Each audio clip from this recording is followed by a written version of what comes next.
ጤና ይስጥልን እንደምንቆያችሁ የተከበራችሁ ተመልካቾች ከአማራ ሚዲያ ኮርፖሬሽን አዲስ አበባ ስቱዲዮ የዕለቱን ዜናዎች ይዘን ቀርበናል። ዮሐና መኮንን ከመላይ ስቱዲዮና የስርጭት ባለሙያዎች ጋር የዕለቱን ዜናዎች ወደ እናንተ እያደረስኩ አብራችሁ ቆይታ አደርጋለሁ። አብራችሁን ሁኑ። በደብረ ብርሃን ከተማ ያለው የኢንቨስትመንት እንቅስቃሴና በውስጥ አቅም የማልማት ጥያቄዎችን ለመመለስ የሚደረገው ጥረት ተሞክሮ የሚወሰድበት መሆኑን የተለያዩ ክልሎች ከፍተኛ የስራ ኃላፊዎች ገለጹ። በከተማዋ በህብረተሰብ ተሳትፎ የተገነቡ መሰረተ ልማቶችና የኢንቨስትመንት ፕሮጀክቶች በስራ ኃላፊዎች ተጎብኝተዋል። ወንዲፍራ ዘውዴ ዝርዝሩን ይዟል። በጉብኝቱ የደቡብ ምዕራብ ኢትዮጵያ ህዝቦች ክልል ምክትል ርዕሰ መስተዳድርና የክልሉ ግብርና ቢሮ ኃላፊ የሆኑት ማስረሻ በላቸው ደብረ ብርሃን ከተማ ሀገሪቱ የምታካሄደውን የለውጥ መንገድ በመከተል ማሳያ የሆነች ከተማ መሆኗን ተመልክቻለሁም ብለዋል። ይህን አካባቢ ከተወሰኑ ዓመታት በፊት በደንብ አውቀዋለሁ። አሁን ላይ ግን መጥቼ ሳይ በዙሪያ ያለው የኢንዱስትሪ እድገት አጠቃላይ የገጠር ትራንስፎርሜሽን በተለይ ከግብርና አካሄድ ወጥተን ወደ ኢንዱስትሪያላይዜሽን የምናደርገውን ጉዞ አቅፋና ደግፋ እየመራች ያለች ከተማ እንደመሆኗ መጠን ከፍተኛ የሆነ ለውጥ በዚህ ከተማ ላይ እየተመዘገበ ያለ መሆኑን ተረድቻለሁ። በኦሮሚያ ክልል የሸገር ከተማ ከንቲባና የብልጽግና ፓርቲ ማዕከላዊ ኮሚቴ ስራ አስፈጻሚ አባል ዶክተር ተሾማ አዱኛም ታሪካዊቷ ደብረ ብርሃን ከተማ የኢንዱስትሪ ከተማ መሆኗን በጉብኝቴ ታዝቤያለሁም ነው ያሉት። ደብረ ብርሃን እናቃታለን፣ ታሪካዊ ከተማ ነች። አሁን ግን ከመጣም በኋላ የተገነዘብነው ምን ያህል የኢንዱስትሪ ከተማ እየሆነች እንደመጣች ነው የተገነዘብነው። በዚህ ጉብኝታችን ቀጣዩ ደብረ ብርሃን የኢንዱስትሪ አብዮት የሚካሄድባት ከተማ እንደሆነች ነው የተገነዘብነው። የደቡብ ምዕራብ ኢትዮጵያ ህዝቦች ክልል ምክትል ርዕሰ መስተዳድር ማስረሻ በላቸው የጎበኙት የብራውን ፉድ የምግብ ማቀነባበሪያ ፋብሪካም የሚፈልገውን የበቆሎ ምርት ስመለከት አምራቾችን ከፋብሪካው ጋር ማገናኘት የሚቻልበትን እድል ይዞ የመጣ ፋብሪካ መሆኑን ተመልክቻለሁም ብለዋል። እኔ ለምሳሌ ከመጣሁበት ክልል ደቡብ ምዕራብ ኢትዮጵያ ክልል ነው የመጣሁኝ። በክልል ውስጥ በሜን ሲዝን ከምናመርተው ምርት ውስጥ 65% በላይ የሚሆነው በቆሎ ነው የሚመረተው። ይህ በቆሎ በማይሆን መልኩ ነው ህብረተሰባችን ሲጠቀም የነበረው። ብዛም ለምግብነትም ያን ያክልም ይሆን አይደለም። ግን ዛሬ ላይ የምናየው በቆሎ ስንት አይነት ፕሮዳክት ሊወጣ እንደሚችል አይተናል። እኛ አካባቢ ላይ በገፍ በቆሎ ይመረታል። ከደቡብ ምዕራብ ደብረ ብርሃን ላይ ትስስሩ ተፈጥሮ በኮንትራክት ፋርሚንግም ይሁን በህብረት ስራ ዩኒዮኖቻችን አካባቢ ገበሬዎች ያለምንም ደላላ መሀል ላይ ምንም አይ ብሮከር ሳይገባ ከአምራች ወደ ፋብሪካ የሚመጣበትን ሁኔታ የሚያመቻች ሁኔታ አይተናል ማለት ነው። ከአካባቢያችን ወጣ ብለን የሌሎችን ከተሞችን የእድገት ተሞክሮ መቀመር ማስዋት አለብን ያሉት ደግሞ ዶክተር ተሾመ አዱኛም ደብረ ብርሃን ከተማን ስመለከት የኢንቨስትመንት ፍሰትን በዘላቂነት ማስጠበቅ እንዳለብን ልምድ ወስጃለሁም ብለዋል። በህዝብ ተሳትፎ የሚሰሩ የልማት ስራዎችም ወሳኝ መሆናቸውንም አንስተዋል። እኔ ሸገር ከንቲባ ነኝ፣ ግን ከሸገር ከተማ ውጪ ሌላ ምን እንዳለ አላውቅም። ይሄ ደግሞ ልምድ እንዳናገኝ ሀሳቦች ምን እንደሚመስሉ ያለማወቅ ቀጣይ በከተሞች ልምድ የሚገኙ እውቀቶችን እንዳናጠናክር አድርጎናል። ስለዚህ የዛሬ ጉብኝቴ በብዙ አቅጣጫ ጉልበት ሆኖኛል። በተለይ አንድ የቀበሌ አስተዳደር ያየውበት ሁኔታ ምን ያህል የውስጥ ለውስጥ መንገድ እንደሰሩ፣ እንዴት በቀበሌዋ ደረጃ ማህበረሰቡን እንዳደራጁ፣ በቀበሌ ደረጃ ማህበረሰቡን አደራጅቶ አስፋልት እንደሰሩ ሳይ እንደ አንድ የከተማ አመራር ብዙ ነገር አግኝቻለሁ። የክልሎቹ ከፍተኛ የስራ ኃላፊዎች በደብረ ብርሃን ከተማ ተገኝተው የዲዴ ጠርሙስ ፋብሪካን፣ ብራውን ፉድ የምግብ ማቀነባበሪያ ፋብሪካንና የጣይቱ ክፍለ ከተማ ልቼ ቀበሌ በህዝብ ተሳትፎ የተሰሩ የልማት ስራዎችን ጎብኝተዋል። የገቢ አሰባሰብ ሂደቱን ከብልሹ አሰራር የጸዳ ለማድረግ በቴክኖሎጂ የታገዘ የገቢ አሰባሰብ ስርዓት መዘርጋቱን የአዲስ አበባ ገቢዎች ቢሮ አስታወቀ። የአዲስ አበባ ገቢዎች ቢሮ በፕላቲኒየምና በወርቅ ደረጃ እውቅና ከተሰጣቸው ታማኝ ግብር ከፋዮች ጋር ውይይት አካሂዷል። ተመስገን ዳረጎት። የአዲስ አበባ ገቢዎች ቢሮ ግብርን በታማኝነት ለከፈሉ ግብር ከፋዮች በፕላቲኒየምና በወርቅ ደረጃ እውቅና ሰጥቷል። ለታማኝ ግብር ከፋዮችም የቅድሚያ መጠቀሚያ መብት ሰጥቷል። ከተማ አስተዳደሩ እውቅና ከተሰጣቸው ግብር ከፋዮች ጋር ውይይት አድርጓል። በምክትል ከንቲባ ማዕረግ የአዲስ አበባ ፋይናንስ ቢሮ ኃላፊ አቶ አብዱልቃድር ሁሴን ከተማ አስተዳደሩ የግብር አሰባሰቡን ፍትሐዊ ለማድረግ ብሎም ከብልሹ አሰራር የጸዳ ለማድረግ በቴክኖሎጂ የታገዘ አሰራር መዘርጋቱን አስታውቀዋል። በሂደት ደግሞ አሰራሩ ደግሞ በጣም ግልጸኝነት ሆኖ ለስርቆትና ለብልሽት እንዳይዳርግ ለማድረግም የተለያዩ ተግባራት ተደርጓል። በተለይ ደግሞ አሁን የመጣው ዲጂታላይዜሽን ደግሞ ከሰው ለሰው ንክኪን በማስቀረት በተለይ ብልሹ አሰራርን በወሳኝ መልኩ በአግባቡ መጠቀም ከቻል ውጤት ማምጣት የምንችልበት ስላለ በጣም በድፍረት በአንድ አመት ውስጥ በጣም በማይገመት ሁኔታ ይህንንም ኢንትሮዲዩስ አድርጎ ወደ ትግበራ ለማስገባት ጥረት እየተደረገ ነው። ግብር ከፋዮችም ከውጭ ወደ ሀገር ውስጥ በሚገባ ምርት ዋጋ ላይ በጥናት የተመሰረተ አሰራር እንዲኖር ጠይቀዋል። ደረሰኝ በማይቆርጡ አካላትም ተገቢ ክትትል እንዲኖር አሳስበዋል። ከ3 አመት በፊት ከነበረኝ ሽያጭ በ70ና በ80% ሽያጭ ቀንሷል። ምክንያቱም ሳቆም አንድ ኮስት በትክክል ካልተመዘገበ በትክክል ሰው ሊሸጥ አይችልም። ለምሳሌ ላይ ሲኖ እቃዎች 4 አይነት 5 አይነት አይተም አላቸው። ኦሪጂናል፣ ኮፒ፣ ሃይ ኮፒ፣ ሎ ኮፒ እየተባሉ አላቸው። ዋጋቸው የተለያየ ዋጋ ነው ያላቸው። በአንድ ዋጋ ካልተከፈለ ሲባል እንዴት አድርገን ነው የሚሆነው? በስራ ተወጥረን ማሽኖቻችን መንገድ ላይ ቆሙ በጣም ጭንቅ ውስጥ ባለንበት ጊዜ እቃ ልንገዛ ስንሄድ ፐርፎርማንስ እንኳን የሚሰጠን ሰው የለም። በደረሰኝ ነው ስንል እቃው አልቋል እንባላለን። ስለዚህ ያለን አማራጭ ምንድን ነው? ያለ ደረሰኝ መግዛት ነው። የአዲስ አበባ ገቢዎች ቢሮ ኃላፊ ቢኒያም ምክሩ የዋጋ ተናባቢነትን ለማስተካከል ከሚመለከታቸው ተቋማት ጋር በመሆን ይሰራል ብለዋል። ጉምሩክ ላይ ያለውን በተለይ ኮድ ለአይተሞቹ የተሰጠውን ኮድ ቤዝ አድርገን ምርቶቹን ዋጋ ብናጠና እንዲሁም ደግሞ ጉምሩክ ላይ ያለውን ሲገባ የእቃውን ዋጋ መነሻ አድርገን እዛ ላይ ፕሮፊት ማርጂኑን ባላንስ እያደረግን የምናጠናበት አካሄድ መከተል ይኖርብናል። ይሄ እንደ ጥሩ ግብአት ነው የወሰድነው።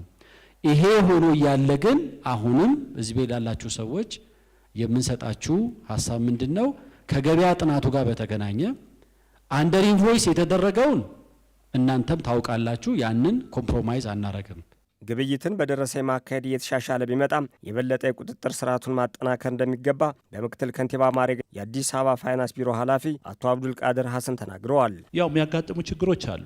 ቅድም ተነስተዋል። ከደረሰኝ ስርዓት ጋር ኦዲት ቢቀርብላቸዋል ባይዜ አንዱ ቅድም ሪፖርት ላይ አስተዋላችሁ ከሆነ እያደገ እየተሻሻለ ምክንያቱም ኦዲት ሲደረግ ውጤቱን ተመልሶ የተቀበልንበት አግባብ እየጨመረ መጥቷል። ነገር ግን እስቲ አሁንም ችግር አለ። ለምን ሲባል ቅድም አቶ ቢኒያም አንስቶታል። ከኦዲት ስርዓት ጋር ተያይዞ ምን ያህል በስነ ምግባር በተሟላ መልኩ ትክክለኛውን ያመጣል የሚለው በፋይንዲንግ እየተገኘ ነው። ይሄ ካለ እኛ ጋር ያለውን ጉለት ሙሉ ለመሸፈን ጥረት ባደረግን ቁጥር ለማስተካከል ጥረት ባደረግን ቁጥር መተማመኑም ከፍ እያለ ይመጣል። የአዲስ አበባ ገቢዎች ቢሮ በ2010 ዓ.ም 33.4 ቢሊዮን ብር ገቢ የሰበሰበ ሲሆን ከ7 ዓመት በኋላ 8 እጥፍ በማሳደግ በ2017 በጀት ዓመት 233 ቢሊዮን ብር ገቢ ሰብስቧል። የሚጥል በሽታ ወይም ኤፒሌፕሲ ሲያጋጥም በተለምዶ አንዳንድ ሰዎች ክብሪት ወደ አፍንጫ በማስጠጋትና በሌሎች መንገዶች ችግሩ ያጋጠማቸውን ለማገዝ ሲሞክሩ ይታያል። እነዚህ ተለምዷዊ ድርጊቶች ምን ያክል ተገቢ ናቸው? የሚጥል በሽታ መንስኤውና ሕክምናውስ ምንድነው? የሚለውን ለዓለም ላይኩን የዘርፉን የሕክምና ባለሙያ አነጋግሮ ተከታዩን ዘገባ አዘጋጅቷል።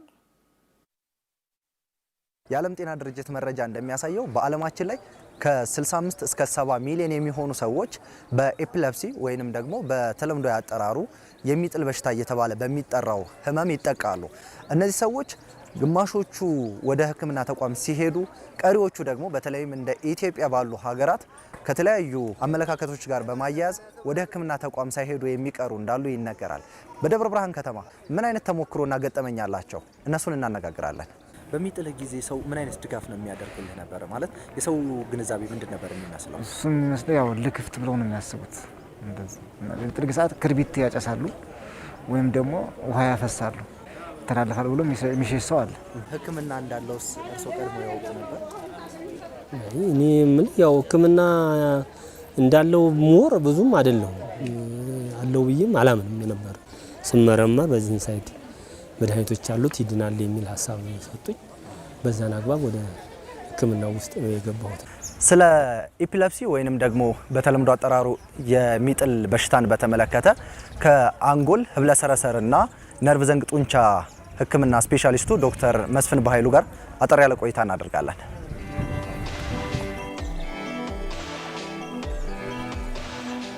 ዶክተር እጅግ አድርጌ አመሰግናለሁ ስላገኘሁት። ኢፒሌፕሲ ወይንም ደግሞ በተለምዶ የሚጥል በሽታ እየተባለ የሚጠራው በምንድነው የሚከሰተው የሚለውን ከመነሻው ብንጀምር ደስ ይለኛል። በዋናነት ከቲቪ ጋር ተያይዞ የጭንቅላት ወይም ደግሞ የአንጎል ቲቪ ጋር ተያይዞ የሚከሰት ኢፒሌፕሲ ሰፊውን ድርሻ ይዞ ይገኛል። ሁለተኛው የወባን በጊዜ አለማከብ ወይም ደግሞ አለመከላከል፣ በሶስተኛ ደረጃነት የኤችአይቪ ኤድስ ኢንፌክሽን በትክክልና በአግባቡ ያልታከመ የማጅራት ገትር በተለይ ህጻናት ላይ ስትሮክን ተከትሎ የሚመጣ ፖስት ስትሮክ ኢፒሌፕሲ እንለዋለን። ጭንቅላት ላይ አንጎል ላይ የሚደርስ ማንኛውም አካላዊ ምት ከዛ በመቀጠል ደግሞ የአንጎል እጢ ለኢፒሌፕሲ ሊዳረግ ይችላል። በኢፒሌፕሲ ምክንያት አንድ ሰው መንገድ ላይ ወይንም ደግሞ የሆነ ቦታ ላይ ወድቆ ብናገኘው ምን አይነት የመጀመሪያ እርዳታ ነው ማድረግ ያለብን? የእኛን ሀገር ኢፒሌፕሲ ታካሚዎች ከሌሎች ሀገር የሚለየው ዋናው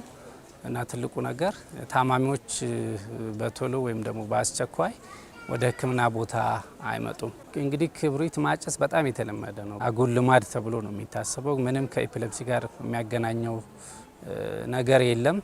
መደረግ ያለበት በመጀመሪያ ደረጃ ምቹ በሆነ ቦታ ላይ እንዲያርፉ ማድረግ፣ በግራ ጎን ማስተኛት፣ ከዛ በኋላ ሰውነታቸውን ደግፎ ማቆየት፣ ያ ጊዜ እስከሚያልፍ ድረስ መጠበቅ፣ ከዛ በኋላ ግን ወደ ሕክምና ቦታ መውሰድ የተሻለ ነው። በመድኃኒት መታከም ይችላል። አንዳንድ የኢፒሌፕሲ አይነቶች ደግሞ በቀዶ ሕክምና መታከም የሚችል ነው ማለት ነው። በማህበረሰባችን ውስጥ አንዳንድ የምንመለከተው ነገር አለ። ኢፒሌፕሲ ወይንም የሚጥል በሽታ ያለበት ሰው ወድቆ ሲገኝ ሰዎች ለማንሳት አይደፍሩም። ለዚህ ደግሞ ምክንያቱ ይተላለፋል በሚል ምክንያት ነውና ይሄ በሽታ የሚተላለፍ ነው በንክኪ ወይንም ደግሞ በሌላ መንገድ የሚተላለፍ አይነት በሽታ ነው? ምንም ከሰው ወደ ሰው የመተላለፍ እድል ምንም የለውም። በፍጹም ሊተላለፍ የሚችል አይደለም። አመሰግናለሁ። እኔም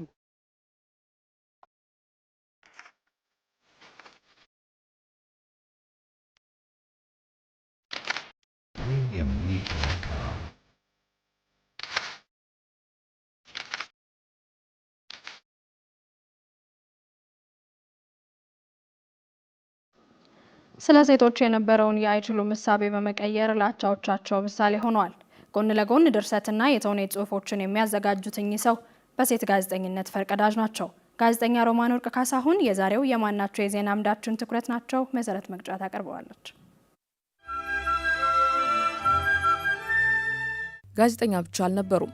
ሴቶች ከወንዶች እኩል መስራትና ውጤት ማምጣት እንደሚችሉ ለሀገራቸው ሴቶች ምሳሌ በመሆን ከቀዳሚዎቹ የሚጠቀሱ ሴት ነበሩ። በትርፍ ጊዜያቸው በተለያዩ ማህበራዊ ጉዳዮች ዙሪያ ጽሁፎችን ያዘጋጁ የነበሩት እኚህ ሴት አብዛኞቹ ጽሁፎቻቸው ደግሞ የሴቶችን ማህበራዊ ኑሮ ማሻሻል ላይ ያተኮሩ እንደነበሩ ይነገርላቸዋል። ዛሬ ልናነሳቸው የወደድናቸው የታላላቅ ስራዎች ባለቤት ከሆኑ ሴቶች መካከል አንዷ የሆኑት የመጀመሪያዋ ኢትዮጵያዊ ሴት ጋዜጠኛ ወይዘሮ ሮማን ወርቅ ካሳሁን በጋዜጠኝነት በደራሲነትና በጸሐፌ ተውኔትነት ልዩ ልዩ ተግባራትን አከናውነዋል።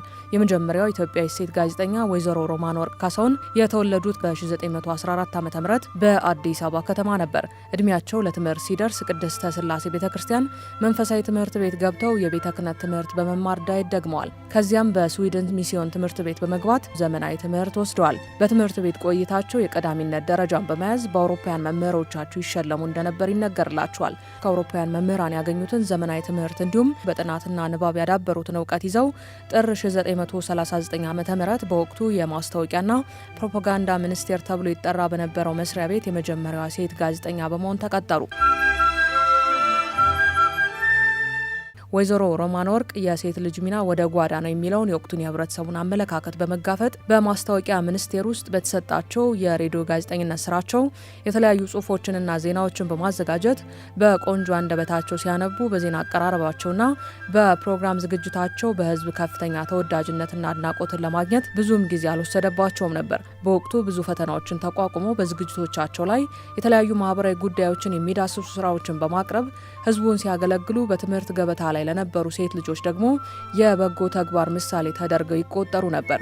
በዝግጅቶቻቸው በወቅቱ በሴቶች ላይ ጫና የሚፈጥሩ አመለካከቶችን ለመቅረፍ የራሳቸውንና የብዙ ሴቶችን ድምጽ አሰምተዋል። በተለይ ለወይዛዝርት የተባለውና በሳምንት 2 ጊዜ በኢትዮጵያ ራዲዮ ይቀርብ በነበረው ፕሮግራም አዘጋጅና አቅራቢ በነበሩበት ጊዜ በቲያትርና በውይይት መልክ የሚያቀርቧቸው ትምህርታዊ መሰናዶች በአድማጮቻቸው ትልቅ ተወዳጅነት ነበራቸው። በዚሁ መስሪያ ቤት ለአድማጭ አዲስ ነገርን ይዞ በመቅረብ ለ25 ዓመታት ያክል ያገለገሉት ጋዜጠኛ ሮማን ወርቅ ለሴቶች ብቻ ሳይሆን ለወንዶች በተለይም ለወንድ ጋዜጠኞች አርአያ መሆን ችለዋል። ከጋዜጠኝነት ጎን ለጎንም የሴቶችን ማህበራዊ ህይወት መሻሻል ላይ የሚያተኩሩ ጽሁፎችን ይጽፉ ነበር። የመጀመሪያ ስራቸውን ያቀረቡት በ1940 ዓ.ም ቢሆንም መጽሐፋቸውን ለህትመት ያበቁት ከ2 ዓመታት በኋላ በ1942 ዓ.ም ነበር። የመጀመሪያ ስራቸውን ለአንባቢ ያቀረቡት ወይዘሮ ሮማን ወርቅ ትዳር በዘዴ የሚል ርዕስ ነበረው። መጽሐፉ የገጠርና የከተማውን ትዳርና ኑሮ የሚያነጻጽር ሲሆን በውስጡም በገጠር ያለውን የህይወት ውጣ ውረድ ያንጸባርቃል። ከአንድ ዓመት በኋላ ደግሞ በ1943 ዓ.ም ሁለተኛ መጽሐፋቸውን ማህቶተ ጥበብ በቲያትር መልክ በማዘጋጀት ለህትመት አበቁ። በ1948 ዓ.ም ሶስተኛ መጽሐፋቸውን ለህትመት አብቅተዋል።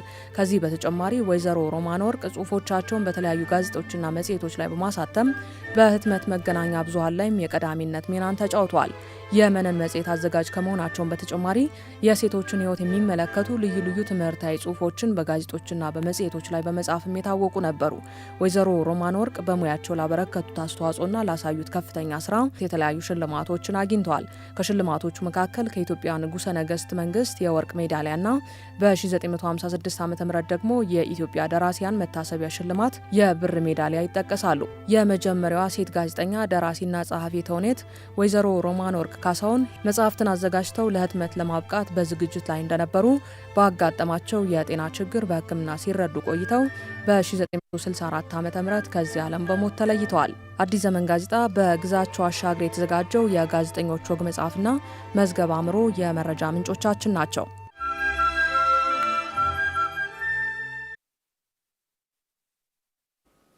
በመጨረሻም አጫጭር ዜናዎችን ወደ እናንተ እናደርሳለን። ሰላማዊት ነጋ ታቀርባቸዋለች። ተከታትለን እንመለስ።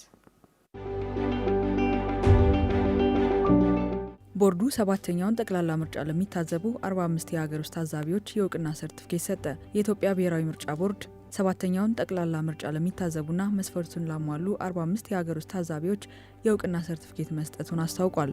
ቦርዱ ቀደም ሲል የታዛቢዎችን የምዝገባ ሂደት ቀልጣፋ፣ የመረጃ አደረጃጀቱንም ዘመናዊ ለማድረግ ያለመ የግንዛቤ ማስጨበጫ ስልጠና 7ኛውን ጠቅላላ ምርጫ ለሚታዘቡ የሲቪል ማህበረሰብ ድርጅቶች መስጠቱ ይታወሳል። መረጃው የኢትዮጵያ ምርጫ ቦርድ ነው። የፋይዳ ዲጂታል መታወቂያ ለስርዓተ ጾታ እኩልነት መረጋገጥ መሰረት ሆኖ እንደሚያገለግል የብሔራዊ መታወቂያ ፕሮግራም ዋና አስተባባሪ ዮዳሄ አርአያ ስላሴ ተናገሩ። ለሁሉም የህብረተሰብ ክፍል የብሔራዊ መታወቂያ ተደራሽነትን ለማረጋገጥ ያለመ የሴቶች ንቅናቄ መካሄድ ጀምሯል። በንቅናቄ ማስጀመሪያ መድረኩ የተገኙት አቶ ዮዳሄ የፋይዳ ምዝገባን ተደራሽ ለማድረግ የሴቶች ሚና ከፍተኛ እንደሆነ ተናግረዋል። የሴቶችና ማህበራዊ ጉዳይ ሚኒስትር ዴኤታ ሂክማ ሀይረዲን የመታወቅ መብትን አረጋግጦ ሴቶች በኢኮኖሚያዊ፣ ማህበራዊና ፖለቲካዊ መስኮች ተጠቃሚ እንዲሆኑ በማስቻል ረገድ የፋይዳ መታወቂያ ትልቅ ሚና እንደሚጫወት አስገንዝበዋል። ዛሬ ላይ ከብሔራዊ መታወቂያ ፕሮግራም ጋር በመሆን በተከናወነው ስራ ከ30 ሚሊዮን የብሔራዊ መታወቂያ ባለቤቶች ውስጥ 40 በመቶዎቹ ሴቶች መሆናቸውን ገልጸዋል። አቶ ዮዳሄ በበኩላቸው ሴቶች ካላቸው ሀገራዊ ፋይዳ አንጻር 40 በመቶ ትንሽ መሆኑን ገልጸው 50 በመቶን መሻገር እንዳለበት ተናግረዋል። ዘገባው የኢትዮጵያ ብሮድካስቲንግ ኮርፖሬሽን ነው። በበጀት ዓመቱ ያለፉት 5 ወራት በኢትዮጵያ ኤሌክትሪክ አገልግሎት ዲጂታል የሙስና መረጃ ጥቆማ መቀበያ ስርዓትና በሌሎች አማራጮች ከቀረቡ ጥቆማዎች ውስጥ 54 አመራርና ሰራተኞች ጥፋተኛ መሆናቸው ተረጋግጦ እርምጃ መወሰዱ ተገለጸ። የኢትዮጵያ ኤሌክትሪክ አገልግሎት የኮሚኒኬሽን ስራ አስፈጻሚ አንዋር አብራር የተወሰደው እርምጃ 10 የጽሁፍ፣ 37 የደሞዝ፣ 2 ከቦታ የማንሳት፣ 5 ስንብት መሆኑን አብራርተዋል። ከስራ እንዲሰናበቱ የተደረጉ ሰራተኞች በስነ ምግባር ጥሰት ምክንያት መሆኑንም ተናግረዋል። ይህም የጥቆማ መቀበያ ስርዓቱ የፈጠረው ምቹ ሁኔታ ደንበኞች የሚሰጡት ጥቆማ ዋጋ ያለው መሆኑንና የሚታዩ ብልሹ አሰራሮችን ለመታገል ተቋሙ እያደረገ ያለውን ቁርጠኝነት ያሳያል ብለዋል። ተቋሙ በአገልግሎት አሰጣጥ ላይ የሚታዩ የመልካም አስተዳደር ችግርና ብልሹ አሰራሮችን ለመታገልና እርምጃ ለመውሰድ ቁርጠኛ መሆኑን አረጋግጠዋል። ዘገባው የኢትዮጵያ ዜና አገልግሎት ነው። የተከበራችሁ ተመልካቾቻችን ከአማራ ሚዲያ ኮርፖሬሽን አዲስ አበባ ስቱዲዮ ለዕለቱ የያዝናቸው ዜናዎች በተከታተላችኋቸው መልኩ ተጠናቀዋል። አብራችሁን ስለነበራችሁ ምስጋናችን ከልብ ነው። በያላችሁበት መልካም ጊዜ ይሁንላችሁ።